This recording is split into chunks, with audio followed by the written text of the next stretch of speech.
지난 2월 달에는 조도교회 연합회에 속한 교회학교 아이들을 저희 교회로 초청해서 3박 4일의 일정으로 또 서울 투어 및 또 은혜를 나누는 귀한 시간을 가졌습니다.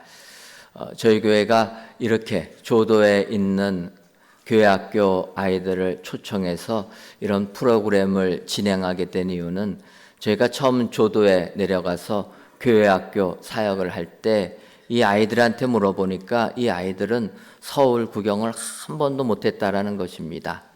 조도라는 섬에서 태어나서 그곳에서 살다 보니까 나가보면 진도, 그것도 섬 아닙니까? 많이 가면 목포까지 가봤다. 그런 이야기를 듣고 이 아이들 서울로 초청해서 정말 서울 구경도 시켜서 그들에게 큰 꿈과 비전을 선사해 줘야 되겠다. 그런 생각을 가지게 되었습니다. 그러다가 저희 교회가 이렇게 새 성전을 건축하게 되면서 그렇다면 이 아이들이 우리 교회를 숙소 삼아서 여기서 먹고 자고 또 씻고 이런 시설까지 갖추면 좋겠다 생각해서 또 교회학교 교실들을 꾸밀 때 바닥 난방이 있는 교실들도 만들고 또 이 아이들이 씻을 수 있게끔 샤워실도 갖추었습니다.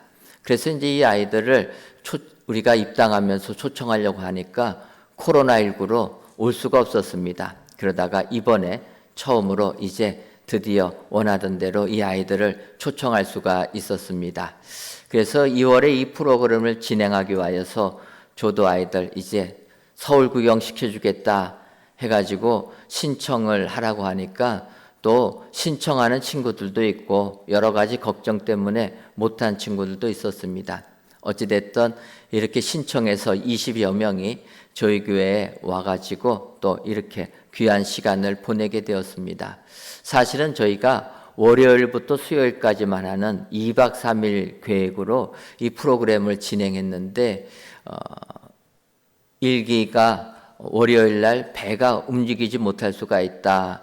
이런 일기예보가 나오니까 이 아이들이 서울 오고 싶어서 아예 그러면 배가 뜨는 주일날 오후에 그냥 서울을 향해서 출발한 겁니다. 그래서 거의 11시가 돼서 서울 도착해서 저희 교회에서 하룻밤 자고 이제 월요일 아침부터 시작했는데 제가 아이들한테 월요일날 물어봤습니다. 어떻게 잠 잘 잤냐? 그랬더니 잘 잤다고 하는데 나중에 보니까 한 명도 잠을 못 잤다라는 겁니다. 말로는 제가 물어보니까 예의상 잘 잤다고 했는데 난생 처음 서울에 와서 잠을 자려니까 잠을 잘 수가 없어가지고 뜬 눈으로 그냥 다 밤샜다라는 거예요. 아이들은 좋아서 그런데 같이 인도한 우리 목사님들은 뜬 눈으로 밤샌 겁니다. 그래서 이 아이들 이렇게 행복하게 하는 아이들한테 물어봤습니다. 서울 오면은 뭐 보기를 원하느냐, 뭐 해주기를 원하느냐. 그랬더니 아이들이다 보니까 롯데월드 가서 놀이동산 거기 가고 싶다고 했습니다. 그래서 저희가 월요일 날에는 놀이동산 가서 신나게 놀게 하고 저녁에는 우리 청년들이 함께 와서 교제를 나누고 은혜를 나누었습니다. 화요일 날 뭘 하기를 원하냐 했더니 한강을 보기를 원한다라는 거예요. 아니 조도는 맨날 바다 보는 애들 아닙니까? 그러면 서울 오면 좀 다른 걸 봐야 되는데 한강이 보고 싶다라는 거예요. 왜 그러냐 했더니 서울 하면 한강이라는 거예요. 그러니까 서울을 상징하는 한강이 있으니까 한강 보고 싶다. 그래서 저희가 63 빌딩 가서 아쿠아리움 수족관 가서 아이들 보여주고 여의도니까 바로 한강 가서 한강 보여주었습니다.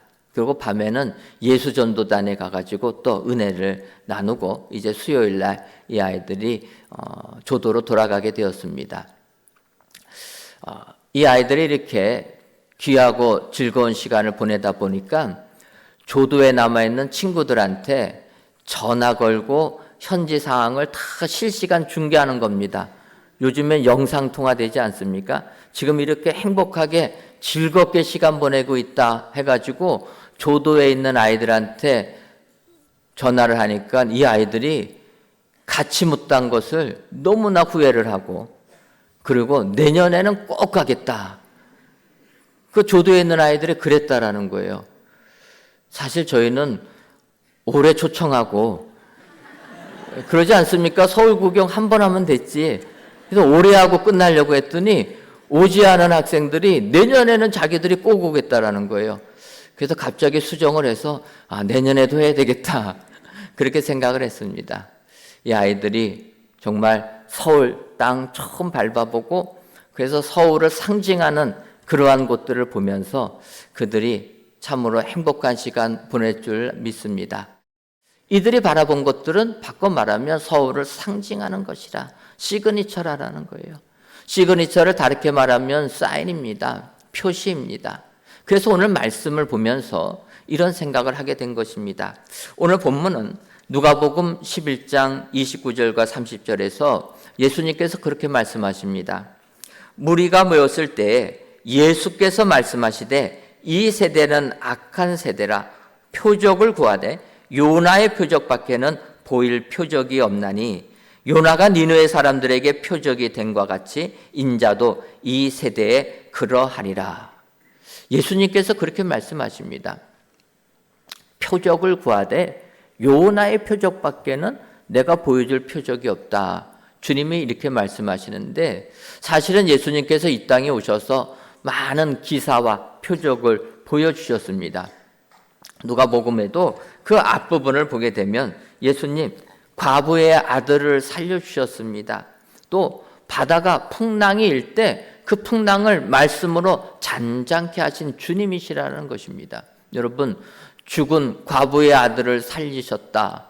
죽은 자가 살아나면 이것은 예수님이 하나님의 아들로 이 땅에 오신 표적이라 믿어야 되지 않겠습니까? 풍랑 있는 바다를 잔잔하게 하셨다라는 거예요. 어느 누가 풍랑을 잔잔하게 할 수가 있겠습니까? 예수님은 물고기 2마리, 보리떡 5개로 5,000명을 먹이고도 12광주리가 남는 이런 이적을 보여주셨습니다. 표적을 보여주셨다는 거예요. 그럼에도 불구하고 오늘 성경을 보면 무리들은 계속 표적을 보여달라는 겁니다. 이게 무슨 이야기입니까? 여러분, 믿음이 없는 자들, 악한 세대는 아무리 표적을 보여줘도 안 믿는다라는 거예요. 믿음 있는 자들은 다 받아들이지만 믿음 없는 자들 아무리 얘기를 해도 안 된다. 그래서 예수님께서 말씀하신 겁니다. 이 믿음 없는 악한 세대들, 너희들에게 보여줄 표적은 요나의 표적밖에 없다. 그래서 예수님께서 말씀하신 이 요나의 표적은 상당히 부정적이다 이런 느낌이 듭니다. 믿지 못하는 자들을 꾸짖으면서 너희에게 보여줄 표적은 요나의 표적밖에 없다라는 거예요. 그래서 이 구절을 가지고 이렇게 묵상하다 보니까 정말 요나의 표적은 주님이 이 땅에 오셔서 우리에게 보여주신 표적이라는 것을 깨달을 수가 있었습니다. 그래서 오늘 요나의 표적이라는 제목을 가지고 요나서 전체를 한번 살펴보면서 은혜를 나누려고 합니다. 그렇다면은 표적을 구하는 그들에게 요나의 표적밖에 없다 말씀하신 이 선지자 요나의 표적은 어떠한 표적입니까? 첫째로는 대속의 표적입니다. 오늘 본문에 언급된 이제 요나 선지자를 요나서를 통해서 보게 되면 하나님께서 요나 선지자를 택하여서 말씀하십니다. 너는 니느웨로 가서 그들을 회개시키라. 그들을 구원하라는 말씀입니다. 하나님의 말씀을 들은 선지자, 그렇다면 주의 말씀에 순종해야 되지 않습니까?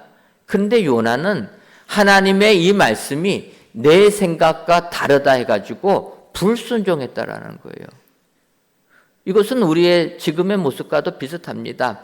하나님께서 말씀하셨을 때 나는 이렇게 생각하는데 그러면 하나님 말씀에 순종 안 한다라는 거예요. 내 주장만 하는 것입니다. 요나도 그런 생각이었습니다. 구원은 이스라엘 백성들만 받아야지 왜 이방인 니느웨 사람이 받느냐. 그래서 하나님의 말씀에 불순종했다라는 겁니다. 그래서 요나는 어떡합니까? 하나님께서 니느웨로 가라 했더니 불순종한 요나는 정반대 방향 다시스로 가겠다는 겁니다. 그래서 그가 다시스 배를 탔다라는 것입니다. 그런데 다시스 배가 출발하고 나니까 어떠한 일이 벌어집니까?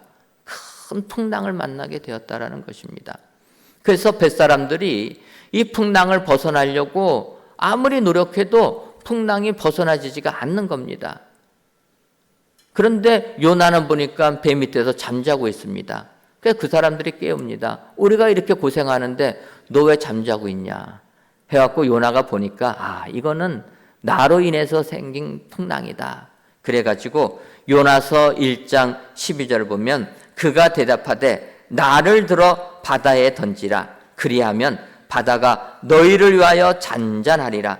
너희가 이 큰 폭풍을 만난 것이 나 때문인 줄을 내가 아노라 하니라. 요나는 알았습니다. 하나님의 말씀에 불순종해서 지금 하나님이 나를 심판하고 있다라는 걸 알았다라는 거예요. 그래서 벳사람들에게 이야기합니다. 나를 죽이면 당신들은 살아날 것입니다. 그래서 나를 바다에 던지십시오. 나를 대신 죽여달라 얘기하니까 벳사람들 그걸 받아들이기가 어렵습니다.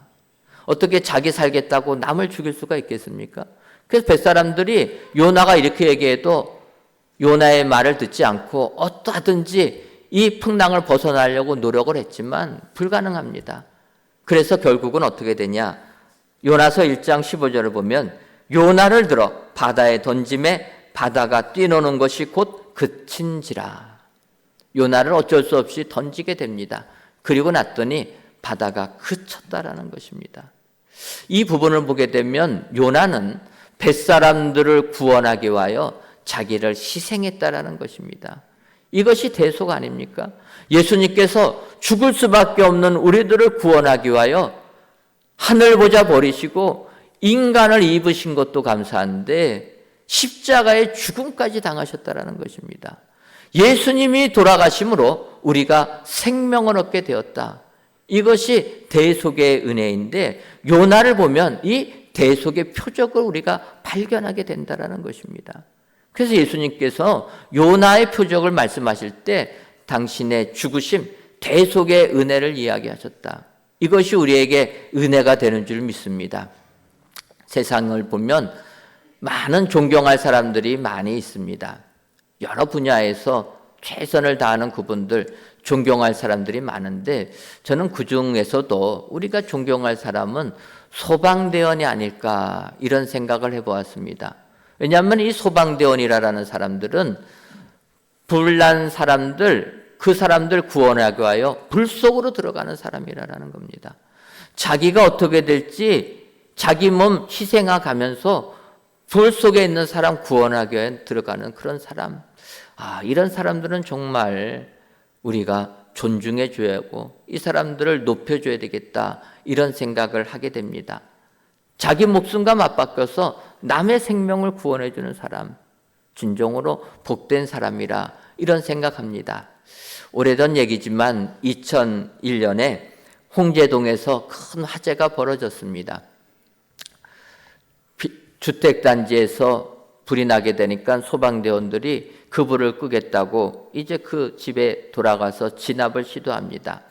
진압을 할 때 그 집 주인의 아버지가 얘기하는 겁니다. 내 아들이 집 안에 있습니다. 그러니 이 아들을 구출해달라, 구조해달라 부탁을 합니다. 그러니까 소방대원들이 불 끄러 갔다가 사람이 안에 있다고 하니까 그 불 안으로 들어갔다라는 거예요.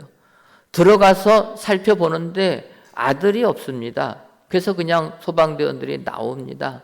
나오니까 그 아버지가 다시 부탁하는 겁니다.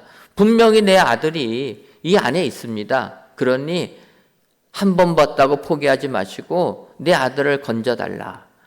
그래서 그 소방대원들이 어쩔 수 없이 다시 재차 아들을 찾기 위해서 들어갔는데 들어가자마자 건물이 무너져가지고 결국은 6명의 소방대원들이 다 순직했다라는 것입니다. 그 한 명의 생명을 구조하기 위해서 들어간 소방대원 6명이 생명을 잃은 이런 사건이라는 것입니다. 그런데 우리를 더 마음에 아프게 하는 것은 이렇게 일이 벌어진 다음에 알아보니까 그 집을 불지른 사람이 그 아들이라는 거예요. 정신적인 문제가 있는 이 아들이 결국은 그 집에 불을 질렀고 그러니까 불 지르자마자 불나니까 이 아들은 바로 도망갔다라는 겁니다.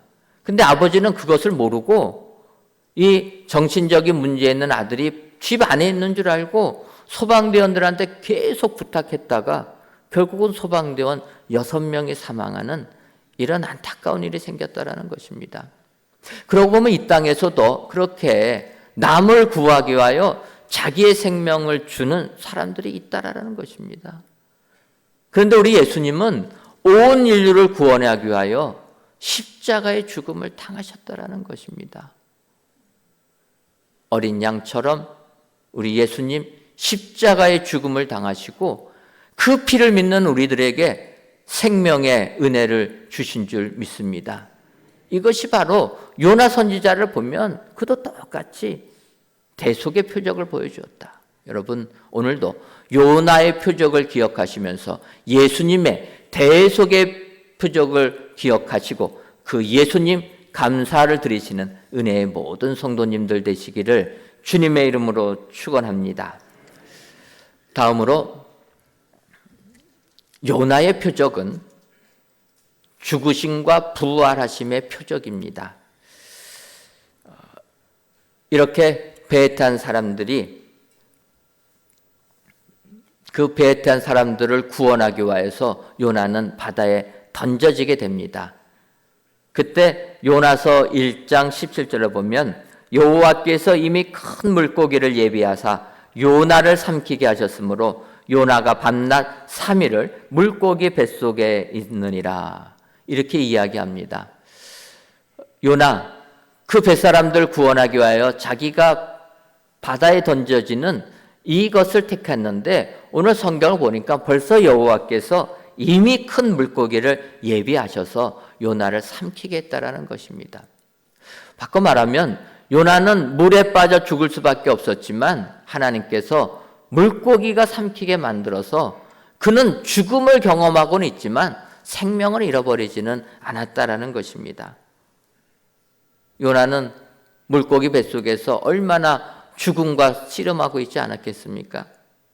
그렇게 요나가 죽음을 경험한 것을 예수님께서는 요나 선지자를 보면서 마태복음 12장 40절에 요나가 밤낮 사흘 동안 큰 물고기 뱃속에 있었던 것 같이 인자도 밤낮 사흘 동안 땅 속에 있으리라 이렇게 말씀하셨다라는 것입니다. 바꿔 말하면 요나가 물고기 뱃속에 사흘 있었던 것처럼 예수님도 땅 속에 사흘 있을 것이다. 예수님의 죽으심을 말씀하고 있다라는 것입니다. 예수님께서는 우리를 위하여 십자가에 죽음 당하실 것을 요나 선지자의 표적을 언급하시면서 미리 말씀하셨다라는 것입니다. 그리고 더 나아가서 요나서 2장 10절을 보면 여호와께서 그 물고기에게 말씀하시매 요나를 육지에 토하니라. 큰 물고기 뱃속에 사흘 동안 갇혀있던 요나가 물고기가 토함으로 이제 새 생명을 얻었다라는 것입니다. 이것은 바꿔 말하면 예수님 십자가의 고난을 당하시고 장사 지낸 지 사흘 만에 부활하는 부활의 표적이 된다라는 것입니다.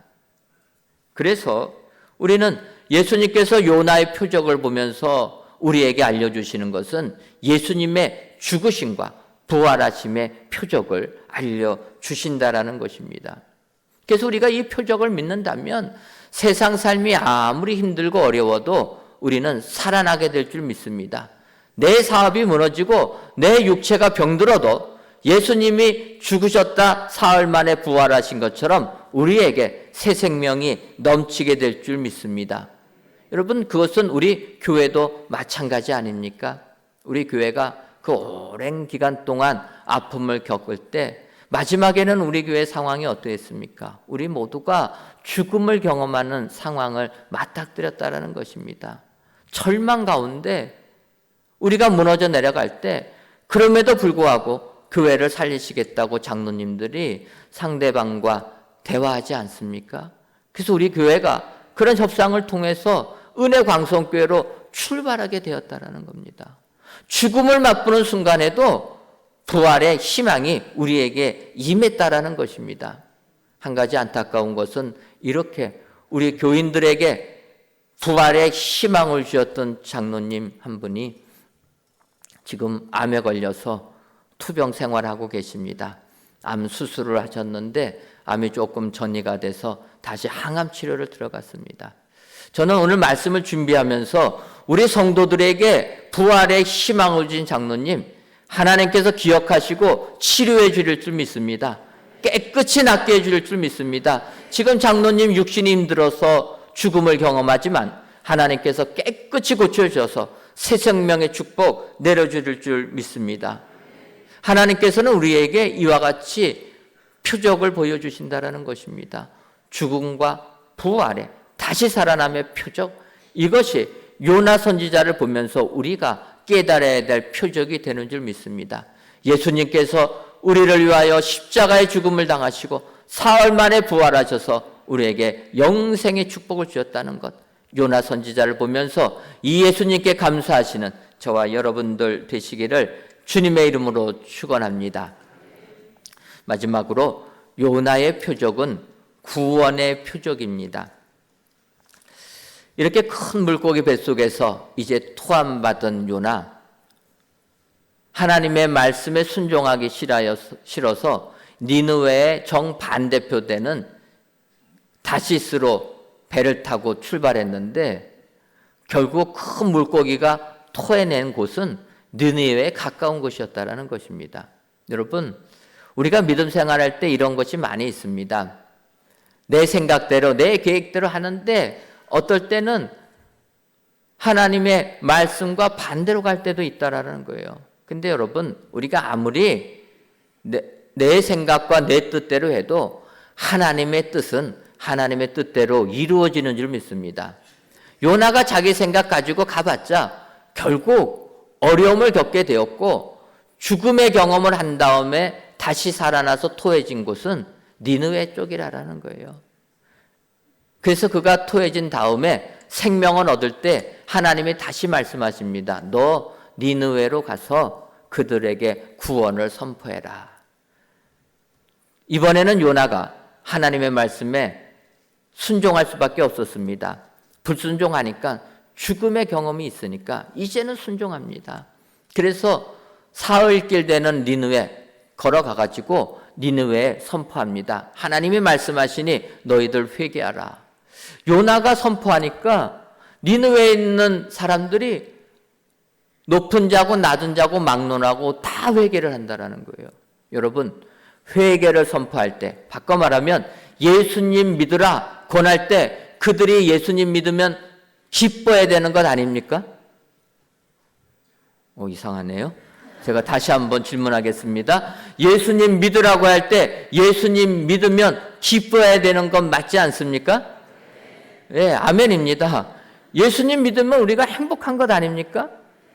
그런데 요나는 아니었다라는 거예요. 요나는 앞서도 말했지만 자기 생각에 사로잡혔습니다. 그 생각은 구원은 이스라엘 사람들이 받는 거지 이방인은 아니라는 거예요. 그래서 지금 이방인들이 회개하고 하나님께 나오는데 요나는 싫어합니다. 하나님 왜 이들을 구원해 주십니까? 내 뜻하고 맞지 않습니다. 이것은 지금 우리가 믿음 생활할 때도 마찬가지 아닙니까? 제가 이민 목회할 때 한 가지 큰 충격받은 게 있습니다. 그것은 교회가 모든 성도들이 교회가 부흥되는 걸 원해야 되지 않습니까? 그래서 새 성도들이 오게 되면 마음문 열고 같이 믿음 생활 잘하자. 그래서 서로 격려하면서 교회가 부흥되기를 원하는데 이민교회 어느 교회를 보니까 부흥되기를 원하지를 않는 거예요. 왜 이분들은 그럴까? 새로운 성도들이 오는 것을 좋아하지 않습니다. 이분들은 왜 그런가 생각해 보니까 새로운 사람들이 오게 되면 자기들의 기득권을 놓칠까 봐 싫어한다라는 거예요. 지금 요나가 그런 심정이라는 겁니다. 구원은 이스라엘 백성만 받아야 되는데 왜 이방인들이 구원을 받습니까? 요나가 싫어합니다. 그때 요나에게 그런 일이 일어납니다. 요나가 뜨거운 햇빛에 있는데 박넝쿨이 자라가지고 요나를 그늘 삼아줍니다. 그러니까 뜨거운 햇빛 속에 있는 요나, 그늘이 생기니까 얼마나 좋습니까? 그런데 그 다음날 그 박넝쿨이 다 말라 죽어버린 겁니다. 그때 요나가 분노합니다. 이때 요나서 4장 10절과 11절을 보면 여호와께서 이르시되 내가 수고도 아니하였고 재배도 아니하였고 하룻밤에 났다가 하룻밤에 말라버린 이 박넝쿨을 아꼈거든 하물며 이 큰 성읍 니느웨에는 좌우를 분별하지 못하는 자가 12만여 명이요 가축도 많나니 내가 어찌 아끼지 아니하겠느냐 하시니라. 요나에게 하나님이 하시는 말씀입니다. 너는 박넝쿨 하나 사라졌다고 분노하는데 이 느느웨 성에는 좌우를 분별하지 못하는 사람이 12만여 명이나 되고 가축도 많은데 내가 이 성을 아끼지 않는 것, 아껴야 되는 것이 당연한 게 아니냐. 요나에게 이야기했다라는 것입니다. 이것을 보게 되면 하나님이 원하시는 것은 구원함 받기를 원한다라는 것입니다. 예수님이 요나의 표적을 말씀하신 것은 요나처럼 모든 백성들을 구원하기 위하여 십자가를 지셨다라는 것입니다. 그래서 이 구원의 표적을 보면서 우리도 주의 말씀을 증거하는 축복의 사람들이 되어야 될 줄 믿습니다. 앞서도 말씀드렸지만 요나 큰 물고기 뱃속에 있다가 토해지고 나니까 그것이 니느웨 가까운 곳에 토해졌다라는 것입니다. 저는 이 요나의 표적이라는 제목 가지고 이 한 주간의 말씀을 묵상하면서 이 요나의 표적이 어쩌면 우리 교회하고 같을까 한편으로 놀랍기도 하고 한편으로 신기하기도 했습니다. 우리 교회도 마찬가지 아닙니까? 그 고난 속에 결국 우리가 떠나겠다 해가지고 떠나서 온 곳이 이곳 아닙니까? 마치 큰 물고기 뱃속에서 토해서 나온 것처럼 이곳에 왔다라는 거예요. 이곳에 와보니까 이 주변이 재개발이 되어서 우리가 복음 전할 사람들이 그렇게 많아지는 것입니다. 하나님은 온 세상이 구원받기 원하는데 우리는 어찌 보면은 풍납동만을 주장하지 않았습니까? 그때 하나님께서 요나를 큰 물고기에 가뒀다가 3일 만에 토한 것처럼 저희를 이곳으로 보내주신 줄 믿습니다. 요나가 3일 갇혀 있었다 생각하다 보니까 저희 교회가 이 부지를 매입하고 3년 만에 입당했습니다. 3자가 똑같아서 그렇게 또 생각을 해봤습니다. 더군다나 요나가 토해진 것처럼 우리가 그 기간이 코로나19 기간 아닙니까? 교회에 오시지 못하다 보니까 우리가 입당할 때 성도님들이 갑자기 교회가 생겼다라는 거예요. 하나님께서 우리 교회에게 구원의 축복을 주신 줄 믿습니다. 이곳에서 주의 복음 전하라라는 겁니다. 이웃에게 주의 복음 증거하고 세상에 그리스도의 빛을 발하라. 여러분, 그래서 우리는 이 요나의 표적을 보면서 우리 교회도 진정으로 이 지역과 온 세계에 주의 복음을 증거하는 축복의 교회 되기를 소원합니다. 그래서 이 지역뿐만 아니라 우리가 1월 달에 인도 선교도 다녀오지 않았습니까?